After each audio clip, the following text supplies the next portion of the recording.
welcome to the briefing meeting for the April general meeting. We've got apologies from the Mayor, Councillor Dempsey, apology from Councillor Barnes, and online we have Councillor Haberman and Councillor McLaughlin, hopefully, and Christine. All right. I'm here. Got that? Can we just do any conflicts of interest before we go into the agenda, please? Councillor McPhee. Anyone? And anybody else? Any other conflicts? No.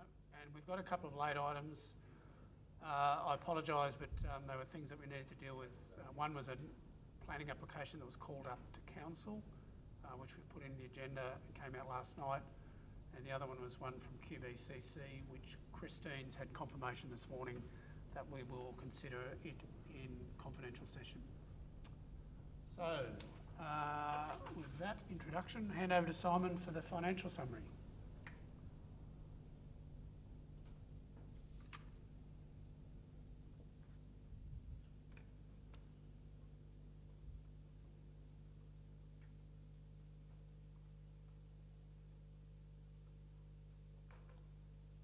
Councillors, financial summary as at the 31st of March. Recurrent revenue, fees and charges continue to track above budget. At this stage, we expect that the annual fee and charge take will be greater than what we have in the budget. Just a word on grants. We expect grants to largely approximate budget with the exception of the financial assistance grant. As outlined in previous reports, the federal budget was handed down last month, and as a result of that we have now received an advance amount on our 23-24 allocation. That amount is significantly more than what we had budget, so that will result in an additional amount of cash for council this financial year. That will conversely mean that our allocation next year will be significantly reduced, or we expect it to be significantly reduced. So we still haven't got a formal advice of what that is yet for next year, but it will be a lot less than what council received this year. Recurrent expenditure, materials and services continue to track below budget. At this stage, we do expect an underspend in materials and services. Primarily, that's around deferral of some non-recurrent spend, which we now expect to happen next financial year. Capital expenditure year-to-date 44.5 million. That was a jump up from last month. Just worth noting that the roads reseal and resurfacing programs will soon commence, and that we expect some expenditure to increase in the next 2 months with delivery of those programs. Our cash at balance state was 188.4 million, which was more than what we had forecast, primarily due to the profile spend of the capital program. Rates at the reporting date were $8 million. That was after the issuing of the reminder notices. That's 4.4% and continues to decrease. It continues to be a good outcome for council. And just worth noting that borrowings at the end of the quarter were 68.1 million, and we've still yet to receive any notification on our current borrowing application from the department. Any questions on the finance report? Sorry, could you just explain there what applications have we made for borrowings at the moment? Councillor Haberman, we have a pending application of $33.5 million with the department to fund this year's and next year's capital program. And is that specifically allocated, or is it? So we've allocated that to a number of projects, roads programs. We've got a couple of building programs, and also the aquatic facility. Yeah. Thank you.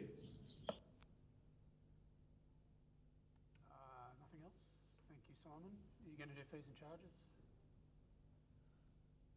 Councillors, presented today is the proposed fees and charges register for next year, along with the holiday parks fees and charges for 23-24 to accommodate any forward bookings.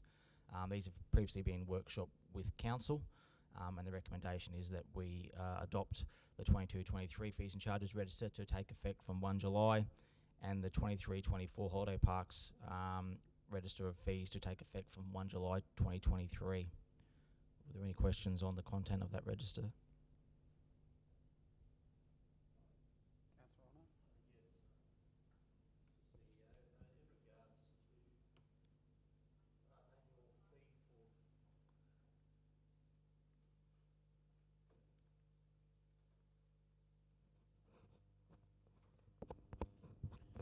Honour? In regards to annual fees for grazing on road reserves, and it's something that I've brought up each year, but this year S752, local law number 1, is showing up $520 for a permit to graze on roads, and I'm concerned about what it was last year and what it is this year. In relation to any rises.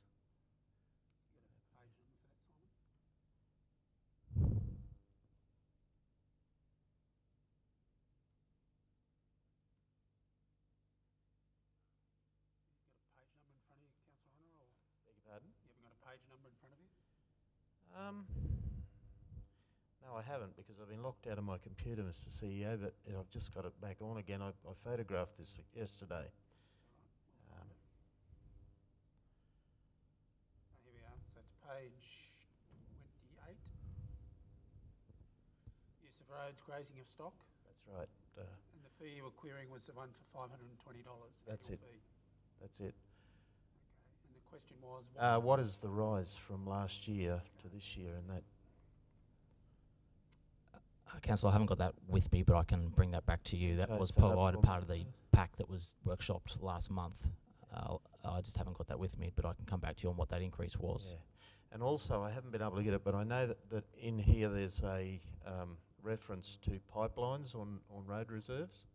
And I did talk to the General Manager a week or two ago about it, and I see that that has got a fairly stiff charge to it, and I was wondering whether maybe the General Manager could comment on what is happening there with that in relation to renewals on pipelines on road reserves.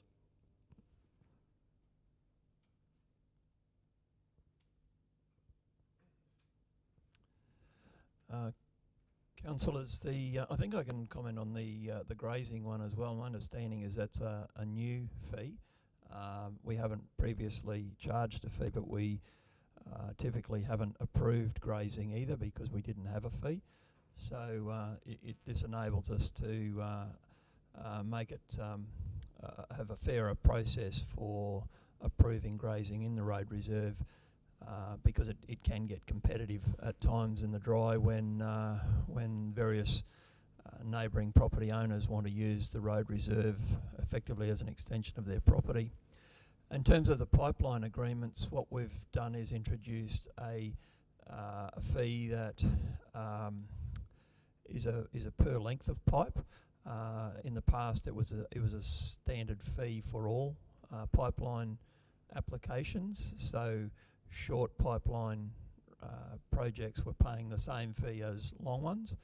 And I don't know if councillors would be aware that we do get quite a few of these pipeline requests from properties. Sometimes they're many kilometres long in the road reserve and very large and expensive pipelines. These are, in some cases, $1 million plus projects, and they stay in the road reserve effectively in perpetuity. And our staff have to, in approving the pipeline, they have to do multiple visits to site, they have to do inspections, they have to ensure that standards are met, and they have to do ongoing maintenance inspections as well. So what we've put in place here is fees that reflect that there are some pipelines that might just cross a road, so very short, very low value projects, and there are other projects that will run along in the road corridor which are high value projects. So it's effectively a sliding scale of fees to reflect that, and also to reflect the amount of work that's required from officers to approve these projects. And then there's an ongoing fee, an annual fee for these pipelines to remain in the road reserve, which is reflecting that people are effectively using the road reserve as part of their property to undertake their business. And there is an ongoing cost to council to maintain these pipeline agreements. So that's what's reflected in the fees. Just further to that, Mr. CEO, the renewal of the lease, is there a lower rate for the shorter length of pipeline as to the longer length of pipeline? The renewal and the initial fee are per linear metre of pipeline, so the shorter pipeline's obviously paying less. Thank you. Could I just ask, just in regard to that grazing fee, and I'm sorry I don't have this document in front of me here, is that an annual fee, or is that for a period of time, and is that for a set area, or is that open slather if they get that permit? It's in the document as an annual fee per hectare. Oh, per hectare. Yeah, sorry, I don't have that here in front of me. Thank you. Right. No other questions? Please. All good. Thanks, Stuart. Thank you, Simon. We'll move on to a lease renewal. And Councillor McPhee's leaving the room.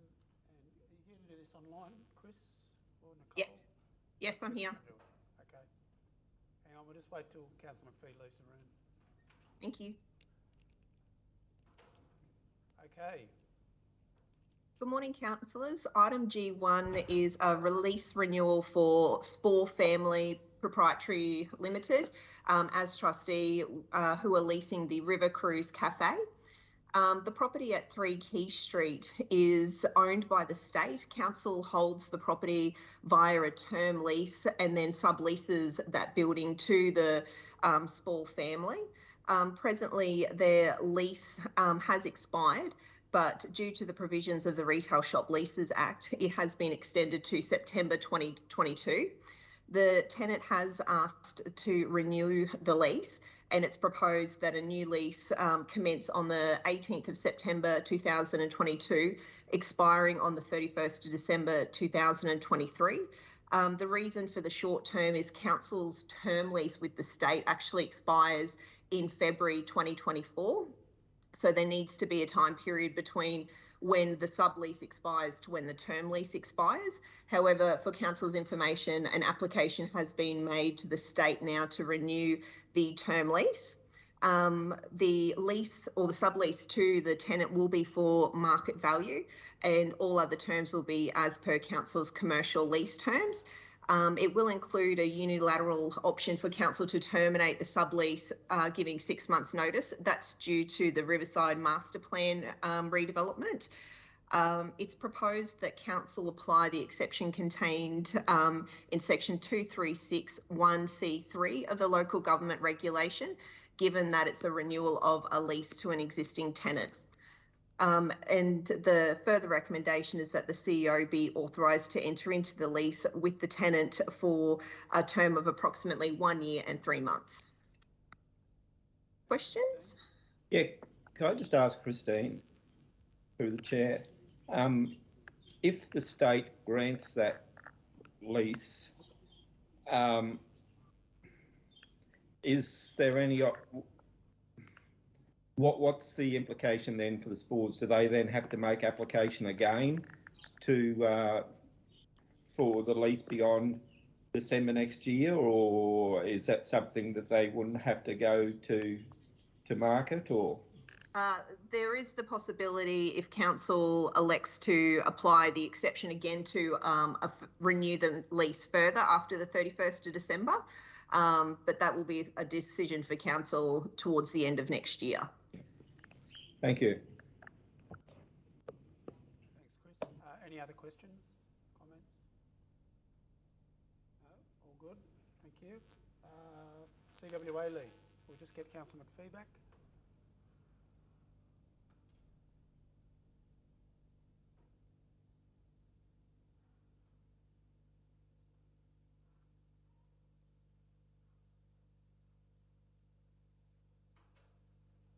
Okay. Councillors, item G2 is in regard to a lease renewal for the Childers CWA. The tenant currently holds a lease over the property at 1 Crescent Street, Childers. That lease did expire in October 2020. There was an option contained in the lease, however, the tenant never validly executed that option. Therefore, the tenant's requesting to renew the lease for a term of 10 years. It's proposed that rent will be at the community rate and all other terms of the lease will be as per council's standard community lease. The recommendation to council is that the council apply the exception contained in section 2361B2 of the local government regulation, given that it's a community organisation, and that the chief executive officer be authorised to enter into a lease with the Queensland Country Women's Association for a term of 10 years. Thanks. If there's any questions. Councillor Mitchell. Good morning. Thank you very much. The terms of a lease are normally the tenant will pay the outgoings, so that would be rates and electricity charges, etc. Yes, that's correct. Okay. So with all of our community leasing, the council's standard position is that rates at the rent is at the community rate, and then the tenant's responsible for all their outgoings as per council's standard terms document. And with this particular CWA community group, as with other community groups, I note that council currently does offer a rebate of up to $1,700 per annum off their rates as well, don't they? I would have to confirm that that was what was contained in the budget. I'm not entirely certain on that information. Thank you very much. We'll come back. Sorry, Councillor Cooper? Oh, sorry. They currently do. Okay.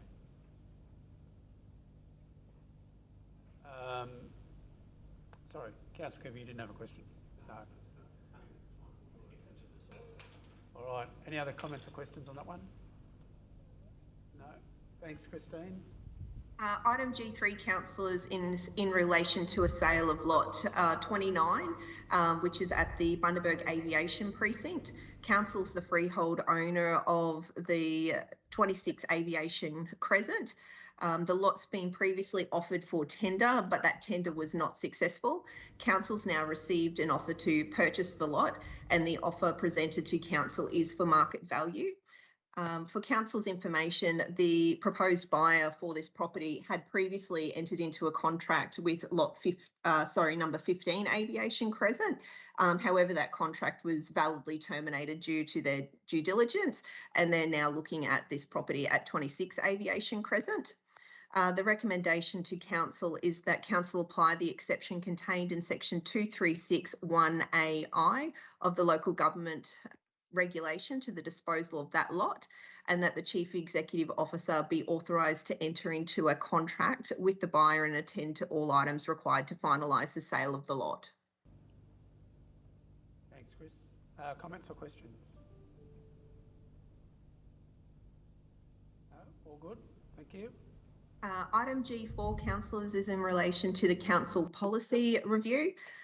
Councillors will be aware we've workshopped round 2 of the council policy reviews. We're reviewing these biannually, and this is the second part. Councillors will be aware of the amendments that have been made to each of the policies which have been workshopped with you. But as a broad display of the changes that have been made, simple things like replacing terminology of staff and officer to refer to employee throughout the policies, updating policy owners to simply read their role titles, rephrasing of some sentences and paragraphs, and reordering definitions so that they're shown in alphabetical order.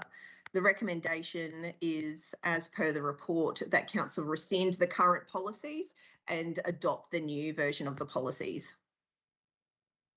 Thanks, Christine. Comments or questions? No? All good. Thank you. Councillors, item G5 is in relation to the operational plan Q3 report. Council adopted its operational plan at the special budget meeting in June last year, and in accordance with section 174 of the local government regulation, the Chief Executive Officer is required to present a report to Council displaying the progress that Council's made towards the implementation of the operational plan. The quarterly reports provide a process of monitoring and assessing Council's progress in meeting the goals of the corporate plan. The attached report highlights the achievements of Council over the last 3 months, and each manager's provided a comment from their department against each of those KPIs.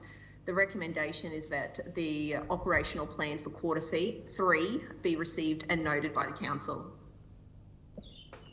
Thanks, Christine. I'd just like to congratulate everyone. There's mostly ticks in there. There's a couple of orange ones to monitor, but they're all understandable, so well done, team. Thanks, Councillor Haberman. Any other comments or questions?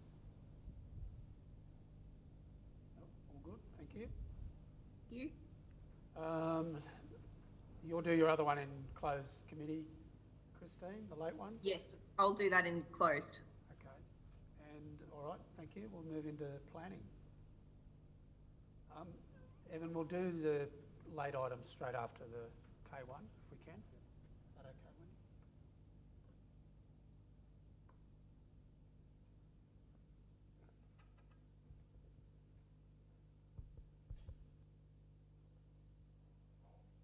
Morning. So the first item for planning deals with the proposed amendment to the Bundaberg Regional Council planning scheme. The amendment seeks to progress changes to address the Minister's TLPI, which related to building height for development in the high density residential zone at Bagara. So in responding to the TLPI, the proposed amendment seeks to make a number of changes to the planning scheme, and a copy of those amendments are included as an attachment. The main changes relate to changes to the tables of assessment, which include a new trigger which would require development that exceeds the specified maximum building height for the zone to trigger impact assessment, and that's for any development within the sea turtle sensitive area, so which approximates a 1.5 kilometre distance along the region's coastline. In support of that, there's also inclusion of assessment criteria within the sea turtle sensitive overlay, and changes to the zone codes that I guess consistent with the Minister's TLPI. It proposes to make building heights which are currently acceptable outcomes, it makes them performance outcomes. So I guess the process for the amendment, we're proposing that the amendment be dealt with as a qualified state interest amendment, which should make the process a bit quicker through the state interest review process, and that subject to the Minister's approval of the amendment package, that we would then proceed to public consultation on the amendments. As part of the package, we're also proposing a couple of minor administrative changes as well. So this relates to One is a change to the Extractive Resources Overlay Code to remove assessment criteria that related to the southern section of Gabarram Road, which has now been removed as a haulage road or a transport route separation area. So that's basically a redundant provision in the planning scheme. And then similarly removing from an overlay map the Avoca wastewater treatment plant site and buffer, which that corrects a factual matter that's incorrectly stated in the planning scheme. So that infrastructure was decommissioned back in 2010-11. So they're just a couple of minor administrative matters, but we thought we'd clean them up at the same time. So the recommendation is for the council proceed with the qualified state interest amendment as provided, and write to the planning minister requesting approval of the amendment package and approval to publicly consult, and then subject to that approval would proceed to public consultation. Thanks, Evan. Questions or comments? Councillor Mitchell, and then Councillor Bartels. Councillor Bartels. Bartels first. Evan, the 1.5 kilometre buffer that you refer to, is that only for Bargara, or where on the coastline does it extend from? It's essentially along the region's coastline, so takes in the coastal townships of Moore Park, Burnett Heads down to Elliott Heads, Woodgate. So yeah, it's the whole region's coastline that buffer extends. So yeah. Kilometres coastline. Yep. Councillor Mitchell. Thank you. The plan on page 288, which was showing the levels, the heights. Yep. 5-storey limit, 6-storey limit. So how do the blocks that are still on the ocean front but aren't coloured in either orange or red, how do they fit into this plan? So those lots aren't included in the high density residential zone. So that plan is within the high density residential zone code. So it only deals with lots that are included in that zone. So the other land that sort of along C Street and back in that area is in a combination of either the medium density residential zone, so that would carry a 3-storey building height. No, not the ones back, the ones that are directly so the ocean front. and then along the Esplanade there, that's the local centre zone, and the proposed changes there deal with a 5-storey height limit, which is consistent with the high density residential zone. So that's for that local centre zone. So the one on the corner of Bower and the Esplanade, Yes.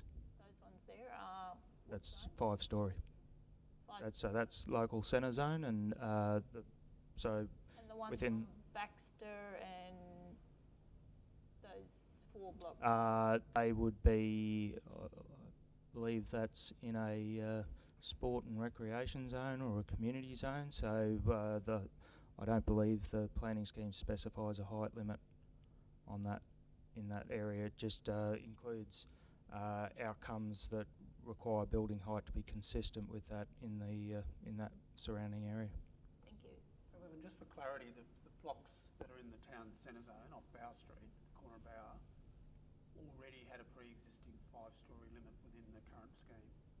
That they were similar to the provisions that the minister obviously took a dislike to in the high density residential zone. Had a similar acceptable outcome, which was originally consistent with the high density residential zone, was maximum building height of 3 stories, but up to 5 stories or 20 metres for exemplary development.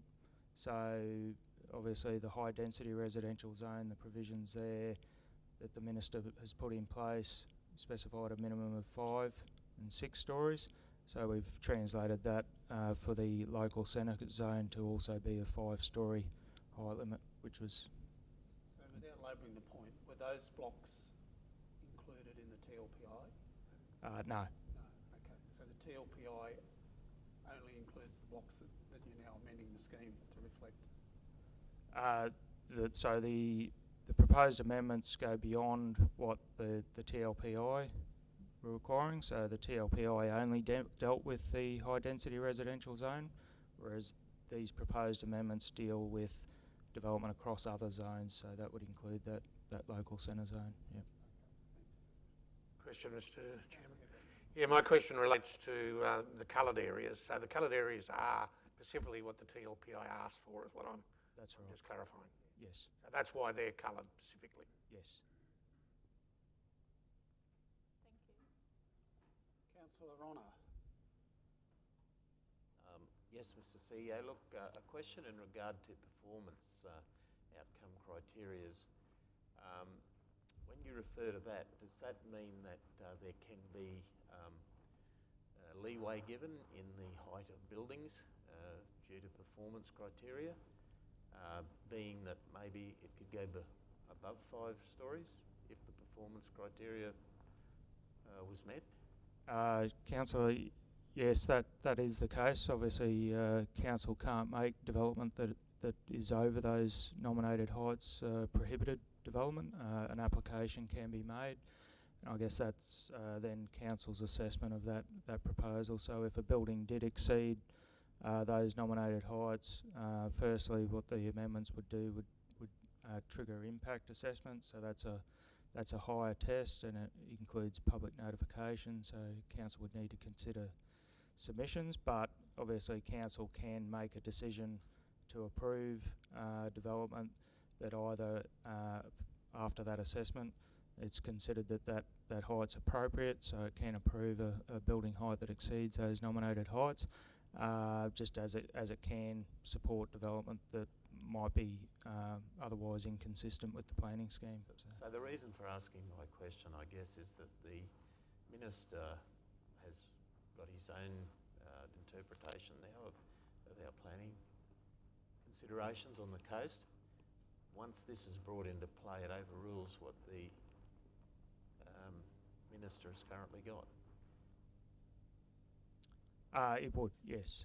So this amendment seeks to address the TLPI and would basically, assuming the state accepts how council's proposing to deal with that issue, then the intent would be that TLPI would be rescinded or would fall away. Thank you. Thanks, Evan. Any other questions? No? All right, we'll move on to the late item, which was a subdivision. Yep. Yeah, so this report deals with a proposed reconfiguring a lot application for a 1 into 2 lot community title subdivision. It's for an approved dual occupancy at 23 Greenview Drive at Bundaberg. The property is included in the medium density residential zone, and the application is code accessible, being a subdivision application. As mentioned, a building approval had already been issued by a certifier for the dual occupancy, so that's currently under construction. It was a compliant, so it's dealt with as development that's accepted subject to requirements, and that complies with the requirements of the dual occupancy code in the planning scheme. The application is relatively straightforward, so purely because of the titling mechanism for the development, as you can see, 2 standard format lots with small areas of common property to deal with the common areas like letterboxes, those types of things. If the developer had proposed to, often these are titled just a building format plan, and council wouldn't see that. typically, so it wouldn't trigger an application for reconfiguring a lot. So that's what's prompted the application in the first place. But yeah, generally complies with the provisions of the planning scheme, applicable codes. Probably the main issue with the development was the easement, the stormwater easement along the western boundary, which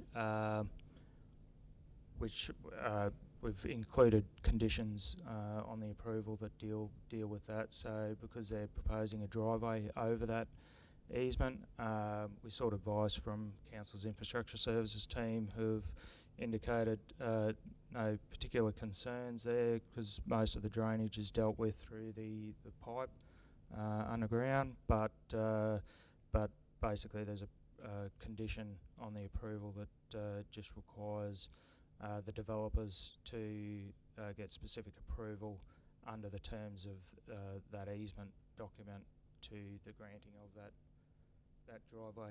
So. Thanks, Evan. Councillor Cooper. I just had a question, Mr. CEO, relating to this. To me, appeared pretty much straightforward, and it didn't appear to be any obstacles. I just wondered why it would normally not come before council. Was there any explanation given to why it was before council? No, it was called up by the divisional councillor, but who's not. Is that right? Who's not here today, so I'm not sure what his reasonings were for wanting it here. Councillor Trevor.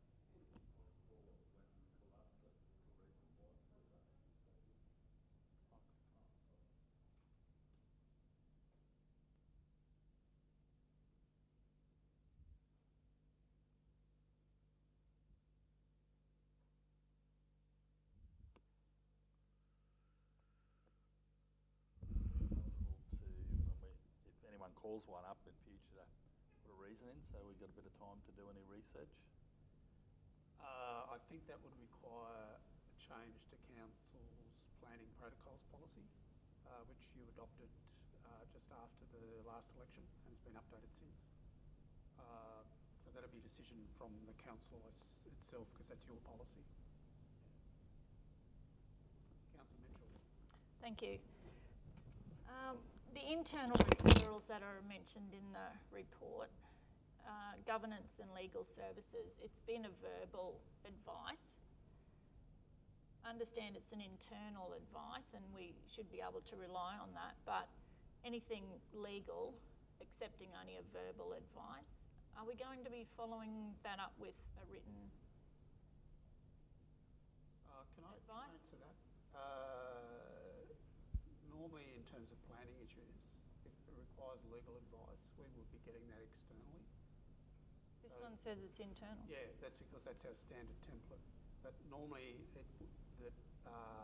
any planning advice, any planning legal advice would come from Connor and Mara, not internally. So I think that's basically a box ticking exercise in this case, because that's part of the process that we say we've been through internal legal advice. But it would be very highly unusual for Christine to be providing legal advice about a planning matter if it was required. The legal advice was specifically in relation to the easement. The easement so document, not planning advice, but relating to easement issues. So. And that's what I'm saying. It's verbal advice. It's hard to rely on verbal advice down the track. So that's what my point is. Yeah. Do we then obtain? The condition suitably covers that issue in terms of requiring the developer to, under the terms of that easement, get specific approval, and that would then deal with. I would expect some of those issues that can arise where there's, might be obstructions over an easement, where if council's got to go in and do work on the pipe or those sorts of things, then that agreement would deal with issues around reinstatement of that if councils had to do works within that easement area. So. This development already had approval, didn't it? That's right. We're only. Yes. We're only. This only specifically deals with the subdivision. Yeah. So a driveway being built over the stormwater easement would have already been addressed in the original development approval? Well, presumably would have been considered by the certifier, and that request would have been made anyway. So, but this condition just seeks to formalise that. Thank you. Any other questions, comments? No? Thanks, Evan. What have we got next?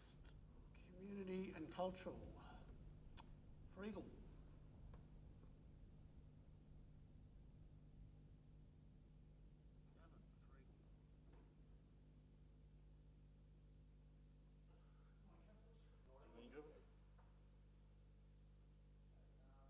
Yeah, I mentioned first matter is 01, specialised supplier arrangement for Freegal e-music subscription renewal. So this is an e-music service, only music.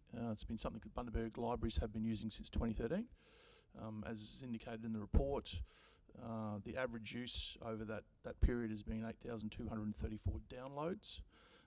The difference between this service and some other services is it's both a downloadable service and a streaming service. So people are probably familiar with the likes of Spotify. It is only a streaming service. So effectively, if you compared it to something like Spotify, which is one of the publicly accessible platforms, with Spotify you go on, you effectively stream a song, you pay for that song, you have to be an individual subscriber, you set up an account and you pay for that song, you stream it, you don't keep it. The difference with Freegal is the fact that one, it provides a subscription service for corporates or institutions. So it allows Bundaberg Libraries, for example, to be the subscriber, and then to, through our Bundaberg Library membership, to provide membership, those who've got a membership with access to the system. They can download songs, so they can effectively download 5 songs per week, which they can keep indefinitely, which is different than a streaming service. In addition to that, they can also stream up to 3 hours of music a day. So, so it provides both those things that most other services don't, and the fact that we can get a head license or a head subscription is something that also isn't provided by most other services. So there aren't a lot of other services out there that provide this, hence the request for a specialised supplier arrangement. They've kept their pricing the same as it's previously been, with $17,000 per annum, no change to that. And we're proposing to enter into a contract to continue that service. I provided some recent stats this morning, so you can have a look to see that based on the streaming, in 2020 I think there was about 10,000 streams made, in 2021 18,000, that's in addition to the downloads. So if you look at that service, remembering that through library services, what we intend to do is provide access to people who otherwise might not be able to afford particular services, which is why we have ebooks, which is why we provide this similar service, and some of our movies and other things online, is that those who generally can't afford it, who generally appealing to the lower socioeconomic group, have got access to things that they would have otherwise not had access to. So it's been a well-used service. As I said, something that we've used since 2013. If there are other services, part of this contract is the fact that what we would do is engage them again if council resolves that way, but it also gives us an out clause that if something else came along that was either better, cheaper, or did the same thing, we've got the ability to go out and access that if we needed to. Happy to take any questions. Thanks, Councillor McPhee.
Everything's gone quiet.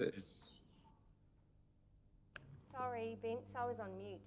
I was just saying, I'd just be interested to hear the number of users that have downloaded those 18,000 odd songs. And I was just saying with Spotify, for instance, and that's just one of many streaming services, they offer free accounts for people, so you don't have to pay to use that service.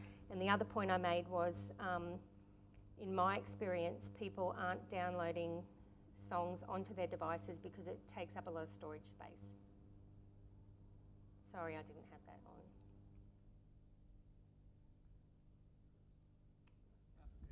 Yeah, just speaking towards the same things as Councillor McPhee.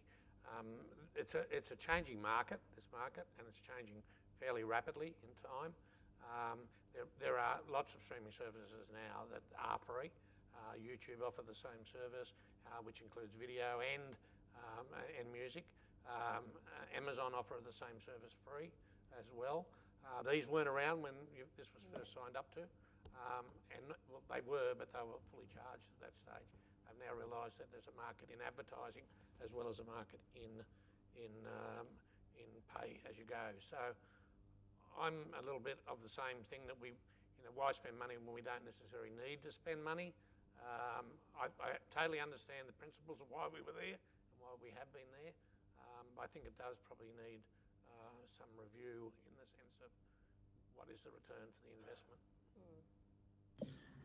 Is it something you would maybe phase out over a period of time and try and train people who use it to use these other sources that are available?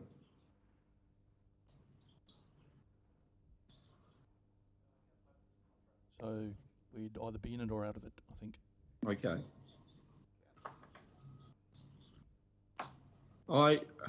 For a cost of $17,000, and 8,235 users, I'd be in favour of continuing it for the time being, at least. Thanks, Councillor Haberman. Councillor Lemont's got a question. It is a community service now. Phasing every community service out, we're not going to have much to offer our public. Now, it is $17,000, I acknowledge that. $17,000 when you look at some of the money we give away, it's really... So can you just speak up, Councillor Leomont? I'm struggling to hear you, sorry. Any better, Vince? Yeah, that's great. Yeah, okay, thank you. It is a community service, I just said, Vince. It is accessible through our 3 libraries around the region. It's Gin, Childers. The staff there, no doubt, help people access this. They're very good staff in all our libraries, and to me it's just a community service at this stage. Yes, okay, you can get onto Spotify. I think I'm in every streaming service out there, but I do still download my favourite songs, and yes, I do take up a lot of room, and yes, it does cost me money, but this way, actually I have signed up to Freegal through my council library card, but I think it's just a community service. Yes, in time maybe, we probably don't go with it, but at the moment we are trying to make cutbacks, yes, but at the same time, do we cut back too many things for the community? I don't think the public really would like that, and I know for one wouldn't, and I agree with Councillor Haberman. Thank you. Thanks, Councillor Leomont. Councillor sorry, Councillor Horner.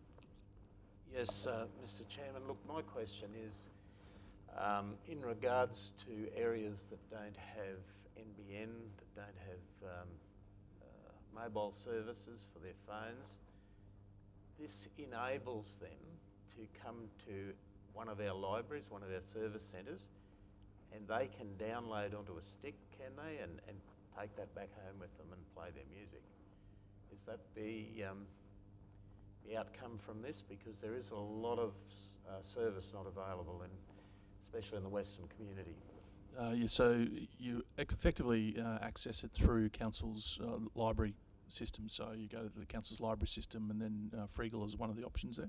So you select that. So you can either do that with a mobile device or a fixed device. So you could come in and use the council computers that are located at each one of the libraries to do that, or on your own mobile device, whether that's a laptop, iPad, or phone. Very good. Thank you. just like to clarify for Councillor Haberman, it's not 8,000 users, that was 8,000 downloads on average over the last 9 years. So, but Gavin is going to come back to us with the individual, the unique number of users. Can I just ask a question? In our libraries, Gavin, are people allowed just to bring a stick in and stick it into our computers and download onto it? Yes, they can. We do have some protocols about ensuring, from a cybersecurity perspective, about what they do. So we limit that, generally speaking, but they, if they speak to a librarian, they can usually download some information. It depends on what they're accessing, obviously. So, and remembering that our public terminals have some controls in regards to what people can access. So. Yes, CEO, I just want to make reference to the $17,000 is a 1-year contract. This is for 3 years, which equates to $54,000. When I went to school, Councillor. Close. 50. 34. Yeah, sorry, I didn't calculate. I took it over what Bill told me this morning. Sorry. Good one. Gavin will come back. That's what he told me this morning. Prior to the general meeting with the number of users. If we It's calculated. 51. Item 02, specialised supplier arrangement. You told me that this morning. Any other questions on that one? Okay, move on. Okay, 02, specialised supplier arrangement for celebrity chefs for the 2022 Taste Festival. So council's aware of the fact that Taste Festival is one of our biggest festivals each year. We sort of call it one of our iconic festivals. Showcases the local food bowl that we are, and brings together all of the local producers, particularly in the agricultural sector, and we seek to promote that far afield to attract people here. One of the things we've done for each one of the festivals is engage celebrity chefs because of their profiles. Some of them have their own following, and they tend to build a bit of a profile. They get a bit of media attention, which assists with the event itself. And we're proposing this year to engage two for the 2022 festival, them being Colin Fasenage and Kirsten Tibbles. And so this is just a request through our procurement process, because they are individuals and go through individual agents. You can't effectively go to other people to get quotes for them. So we're bringing it here to get an approval to engage them on a specialised supplier arrangement. Happy to take any questions if there are any.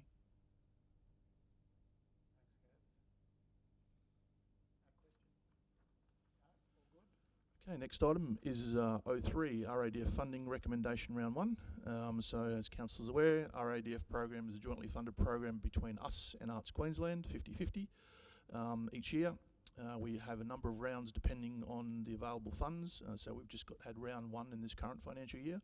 We received 6 applications requesting a total of $54,009. The RADF committee have assessed those applications and have recommended 4 applications for funding for a total of $27,150.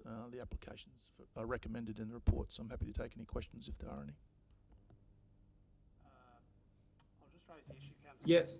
Raised with me yesterday. Hang on, Councillor Hammond. Councillor Mitchell raised the issue that item number 1, donation number 1 about the old fire station is still subject to a final approval, planning approval.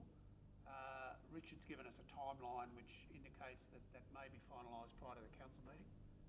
If that isn't the case, I would suggest, Councillor Mitchell, that we would amend that next week at the council meeting to put some caveat on there subject to a final planning approval. Thank you, Mr. CEO. Councillor Haberman. Yeah, my question was, are we allowed to know who the unsuccessful applicants was, or is that just information privy to the committee?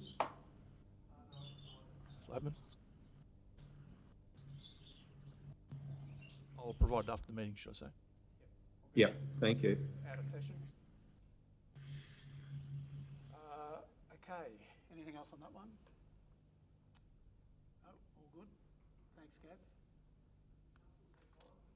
Item P1, Wide Bay Burnett Regional Waste and Recycling Services. So the Queensland Government, as a result of the proposed changes to the state waste levy, have will require that all local government areas who are subject to the levy have what they call a regional waste management plan. So the intention with that is they're obviously trying to look at regional waste solutions rather than council by council, and they've indicated that any funding through waste infrastructure grants will be subject to that particular council having in place an approved regional waste management plan. So the proposed changes to the levy, which kick off from 1 July next year, we'll see, particularly for our regional area, the former Webrock area, will have impacts on both ourselves and Fraser Coast. The other councils in former Webrock aren't impacted because they're smaller councils and there's no change to their levy. So the state government is providing funding to complete and go through the process of formulating these regional waste management plans. So at officer level, there's been some discussion between ourselves and Fraser Coast. LGAQ are effectively, because in the absence of a Webrock, are effectively going to engage a consultant using the state's money to work with both councils, both ourselves and Fraser Coast, in putting together a regional waste management plan that's got to be completed by the end of this calendar year, and then effectively endorsed or approved by the state government. Once that's in place, then we are eligible for any grants that might be available for waste infrastructure. So the intention with this is that we want representatives from each council to be on it, and the recommendation is that the branch manager for waste and recycling and also the portfolio councillor for waste and recycling would be the council's 2 delegates on this to effectively be on this program to develop the regional waste management plan. Happy to take any questions. Councillor Ono. Yes, just a question in regard to the outcomes from this, or maybe the foreseen outcomes. Will this cover integration of services between regional council areas? Will those discussions be part of this? Certainly from the state is to look at opportunities on a regional basis, where instead of, I guess, every council having a landfill, every council having a MRF, every council having multiple services that then they're seeking funding for, that they seek to gross those up and get economies of scale if that's possible.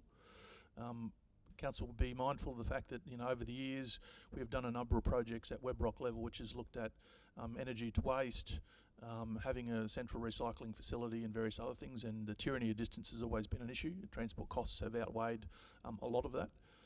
I guess the intention is that we will go back and re-prosecute a lot of that through this regional waste management plan to see if there are any opportunities. Obviously things have changed, the container refund schemes come in, the waste levy obviously is driving a need for us to reduce the amount of waste going to landfill because that's a cost. And that obviously is going to ratchet up for our community, and the fact that the levy will increase and the subsidy we get will decrease. So that gap, that margin, as has been presented by Gavin Crawford previously, will grow and grow and grow to the point where, in the next 10 years, we'll be in the order of $5 million per annum. It will be costing our region for waste disposal. So based on current volume, so we need to do something anyway that looks at reducing waste to landfill. If there are opportunities to work with our neighbouring councils, some of those things might stack up now because of the waste levy, where historically they didn't, because it just didn't work out economically. It might do so now with the change in the levy. Any other questions on that one?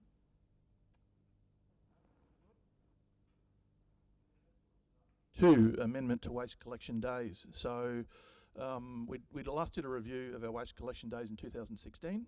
That was based on the fact that since amalgamation at that time in 2008, we had just kept the historical days that were in the old council areas. We did a review in 2016 to get some efficiencies, remembering that it costs us about $450,000 to $500,000 per waste truck just to hit the road, and then wages on top of that. And so we're trying to minimise our capital spend as much as possible and make sure our fleet is operating as efficiently as possible. Over the last couple of years, we've seen on average about 300 additional services every year. And with the recent property boom, I guess as a result of COVID, from 2021 that jumped to 650 services.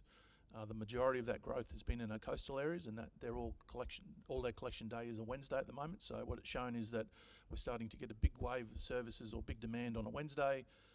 The other days, Monday to Friday, haven't grown as much, and we're seeking to sort of even that out a bit, because becomes an issue if we do have a truck fault or a truck breakdown, and we have to still provide that service. So we're seeking to effectively even out our collection services throughout the week. So the proposal is effectively to move a lot of our services that are currently on Wednesdays to a Friday. We only operate for half a day effectively on a Friday. It also means that the MRF, so the Materials Recovery Facility that's operated by Impact, isn't getting an even load as well throughout the week. So it's difficult for them to process, given that a lot of their processing is by hand. So it would work more efficiently from their perspective. They'd be able to recover more as well if they can have more evenly distributed workload throughout the week. And so the proposal is that we would change some of our waste days. The list is up there in the report, and that would be effective from the 1st of August. We've chosen the 1st of August because it gives us a fair bit of lead time, and it happens to be a Monday, which is the first day of collections for the week. So we'd provide, obviously, leading up to that, through marketing comms, hold the communications out as we did in 2016, so letterbox drops to affected areas, information on our social media and Facebook pages, and start to put some information out leading up to that so people are aware what the implications are going to be. Happy to take any questions if there are any. It's a different issue to this, but it's related. I've seen a lot of recycling bins with non-recycling stuff in it, and to me it doesn't seem to be getting any better. Should we maybe do again another education program on that? Because I'm assuming when the contaminants and that are still in there, it goes into the general waste instead of recycling. You're right, Councillor Habman, nothing to do with this one, but we are actively looking at improving our recycling. It has actually been improving, so contrary to belief, the percentage of contamination has decreased. It's still not perfect, so we're still trying to improve it, but because of the fact that most of ours is hand sorted, and all of those yellow top bins currently go to and are disposed of at Impact, all it means is there's a large amount of residuals that are taken out of the system when they go through and sort it. So we're probably lucky in that regard at the moment, in the fact that the way it's mechanically sorted, we can still take the waste out in other locations. There is a high level of contamination. They automatically just dump that and the recycling into landfill. So, thank you. Yes, through you, Mr. Chairman. Look, I welcome the discussion on strategies in relation to the way we operate in all areas of council, but particularly here. And from my position as a representative, a co-representative with Councillor Trevor on the Fleet Management Committee, is the Fleet Management Committee or the Fleet Management team, operational team, involved in these discussions? Because a lot of the things that are raised in relation to purchasing extra vehicles are quite concerning, and yes. So Andrew Rails and the team at Fleet work really closely with the waste team, because I guess we're a piece of critical infrastructure from their perspective. So they provide us around-the-clock service. That's one of the issues about servicing vehicles at the moment, and part of the reason the discussion that has been driven a bit by the efficiency of the fleets, and if we did have breakdowns, is that on peak days at the moment, on Wednesdays, it is extremely difficult for fleet to get there really quickly and fix things, and we've got a high demand, so we're seeking to have that reduced, so that provides greater ability or flexibility for fleet guys to do their servicing, and also ensures that we've got trucks that are operating when we need them most. So the issue was high demand on a particular day means that we're sort of single point sensitive to some extent. If things failed on a Wednesday, that's becomes a huge issue for us at the moment because of the huge amount of coastal area we service on that day. By dividing that up, it means we have the capacity to bring some extra trucks on during the week to fix things up. So certainly we work closely with Fleet. They've been part of the main consideration in looking at how we best manage it going forward. So and also working in with their teams about when they can service them. Thank you very much. Any other questions? We'll move on to the last topic. New one, and specialised supplier arrangement for SimPro job management system. So SimPro is a tool we've been using in parks since about 2016. So probably one of the first areas in council to move to an automated system for our job management. So effectively, everyone who operates in parks, whether it's a mower operator, slasher operator, has access to a tablet. Their jobs come through and they're tasked by their supervisor for those jobs. They click on themselves and the machine they're using. It gives us good opportunity to do work scheduling.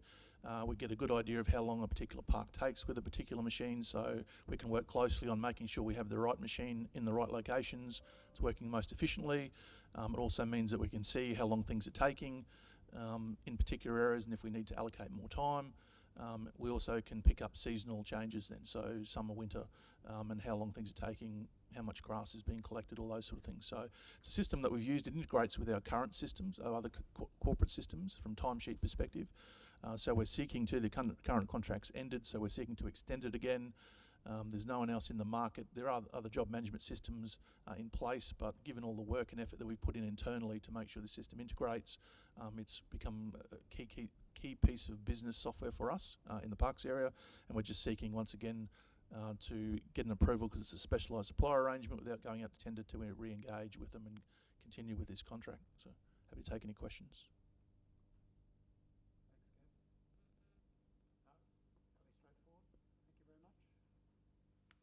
We have no other late